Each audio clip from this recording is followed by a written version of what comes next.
As our understanding of the solar system and the greater cosmos expands, so too does our requirement for power on newer space probes. Reaching farther into space than ever before, the systems we send will need to create their own electricity to enable stellar navigation, science collection, and most importantly, to talk to us here at home. Probes with solar panel systems offer power while in transit to distant worlds. But solar panels can quickly become useless in planetary atmospheres with dusty conditions. Larger fuel cells produce several kilowatts of power, but are bulky and require that probes travel with the fuel needed to make the electricity. To power our fleet of probes for the last 60 years, NASA and the Department of Energy created and extensively tested the radioisotope power system for probe heating and energy consumption. A form of nuclear power, unlike fission or fusion, with roots that extend farther back in time, showcasing a simple yet effective design. In 1821, the testing of several materials would provide a new discovery for physics. While working with various metals in order to test their conductive and thermal properties, Thomas Seebeck found that when combining two of these materials and heating one end of their union, a small voltage could be measured across the other end when kept in much colder conditions. While the lab test would be studied further by Peltier and Thomson, the measured voltage was found to be due to electrons flowing from the warmer ends of the joined materials to the colder ends. The discovery today is called the Seebeck effect, and the combined hot-cold junctions that produce electricity, a thermocouple. This more detailed image of a thermocouple has a heat source on the left side connected to materials with different impurities in them, or P and N type materials. The temperature gradient causes electrons in holes to conduct or flow across to the heatsink or colder end on the right. This conduction creates an electric potential, or voltage, between the top and bottom electrodes that can be measured. The thermocouple, when combined with hundreds of others just like it, can be shaped and stacked to form a hollow tube. The heat source would be placed inside the tube, with the outside of the tube being colder. The temperature gradient can then be exploited to maximize the difference between hot and cold ends, producing more electricity. In deep space, we can maximize the cold side to well below 150 degrees centigrade. Nearer to the sun, however, surface heating does raise the temperature drastically, limiting the thermocouple's efficiency. Using a nuclear heating source like plutonium, the hot end of the thermocouple can be more than 500 degrees centigrade. This, when compared to the much colder temperature of space, creates a large difference, thus enabling a larger amount of electricity to be produced. Let's take a closer view at this nuclear heating source and how it was designed with safety in mind. Specifically used for radioisotope power systems, plutonium-238 is an alpha emitter, meaning its radioactive decay or heating is due to alpha particles. These alpha particles are easily shielded, providing easy heat collection and safety to humans near it. It's only harmful to humans if it is inhaled or ingested. Making it safer still, the RPS uses plutonium-238 dioxide, which is a ceramic material. Just like ceramic tile, this material breaks up into larger pieces, thus preventing accidental inhalation. Being ceramic, it's also insoluble, meaning it would exit the body whole in an accidental consumption. Surrounding the plutonium is a casing of iridium, a strong and ductile material. Its strength allows it to bend but not break, helping to physically protect the fuel. Also, it has a high melting point and material compatibility.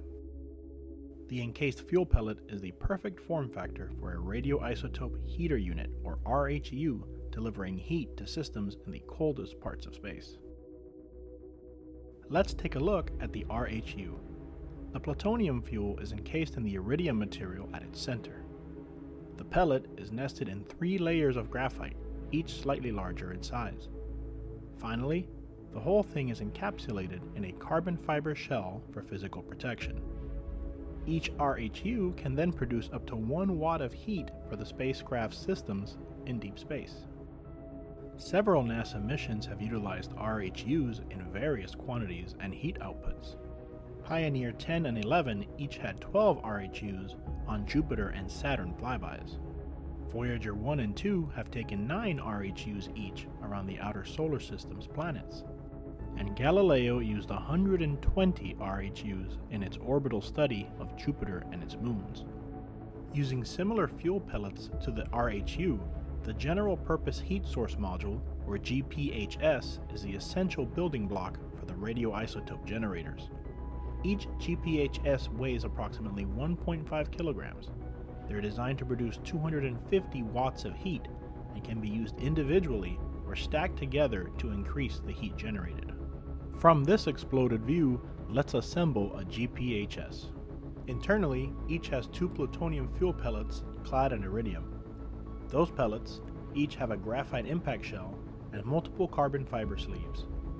Both, however, are housed in a single aeroshell to protect against re-entry in the event of a failed mission launch.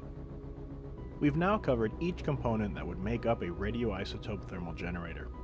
Together, designed for maximum power output and safety, they make up the main power source in so many of our probes.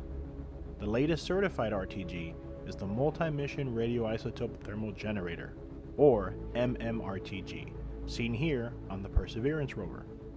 An MMRTG generates about 110 watts of electrical power at launch. While the outer casing holds radiator fins to help with excess heating, the thermocouple module is made up of 768 thermocouples. At its core, the GPHS module we discussed provides 250 watts of thermal power to the hot end of the thermocouple module. In the MMRTG, a stack of 8 GPHSs makes up the central heat source with 2 kilowatts of thermal power. Like we have already seen, it's this temperature difference from hot to cold that created the electricity. It also creates heating for systems, like the smaller RHUs. Past RTGs included the SNAP 19 that traveled on Viking landers and Pioneer probes with an output power of 40 watts. The SNAP 27 was part of 5 Apollo missions as the primary power source for the Apollo Lunar Surface Experiment Package, or ALSEP, with an output power of 70 watts. Voyager probes get power from the multi-100 watt or MHW RTG. With an output power of 158 watts at mission start, these RTGs still allow us to communicate with the probes 40 plus years later. The largest RTG, the first to use the GPHS, had a full stack of 18 units, giving an output power of 292 watts for deep space probes like Cassini, Galileo, and New Horizons. A future application will see the advanced Stirling RTG. This RTG will use both heating and mechanical movement like a Stirling engine to produce electricity. The main internal components of the ASRTG are 2 GPHS modules and 2 Stirling converters.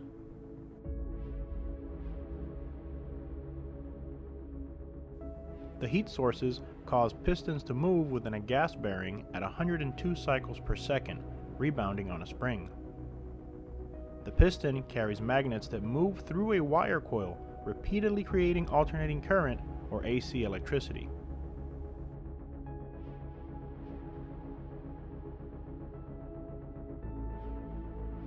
An external control box helps with timing and synchronization of the pistons, while a heat shunt helps remove excess heat produced. Thanks for watching. If you enjoyed content like this, please consider liking, sharing, subscribing, and don't forget to turn on the notification bell to get more content from us as it's uploaded to YouTube.